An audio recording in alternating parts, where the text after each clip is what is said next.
সকালবেলা ঘুম থেকে উঠে কিন্তু আমার উঠোন ঝাড় দেওয়া হয়ে গেছে। প্রথমে উঠে তো ফুলও তুলে নিয়েছি ঠাকুরের জন্য, আর এদিকে ঘরও ঝাড় দিয়ে নিয়েছি। তারপরে চলে এলাম বাসন মাজতে। আর তোমাদের সাথে তো সবটা আর সারাদিনের কাজকর্ম শেয়ার করা সম্ভব হয় না, তার জন্য কিন্তু খানিকটা মাঝে মাঝে বাদ চলে যায়। তো এদিকে দেখো আমি কিন্তু বাসনগুলো মাজতে বসে পড়েছি, বাসনগুলো মেজে ধুয়েও নিচ্ছি।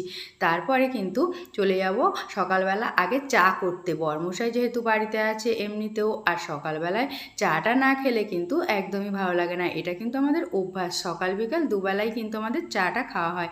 তারপরে আজকে কিন্তু মহা অষ্টমী, তার জন্য তোমাদের সবাইকে অনেক শুভেচ্ছা। তো মহা অষ্টমীর দিনকে সকালবেলায় কিন্তু আগে স্নানটা সেরে পুজোটা করে নিলাম। তারপরে যাব রান্নাঘরে। এই দেখো রান্নাঘরে চলে এসেছি। আর আজকে তো হবে লুচি, যেহেতু সবাইদের বাড়িতেই কিন্তু আজকে অষ্টমী, লুচিই হয়, আমাদেরও লুচিই করব। আর তার সাথে ঘুগনি হবে আর সিমুই হবে।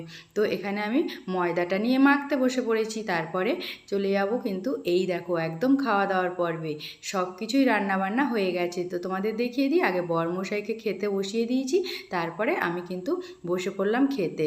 এই যে ঘুগনি আর তার সাথে সিমুইও হয়েছে। তো সিমুইটা অনেক দিনই খাওয়া হয়নি, আর আজকে কাজু কিশমিশ দিয়ে সিমুইটা বানিয়েছি, খেতে কিন্তু খুবই ভালো হয়েছে।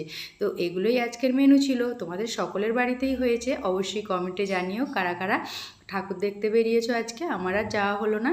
তো ভালো লাগলে ভিডিওতে লাইক সাবস্ক্রাইব করে দিও।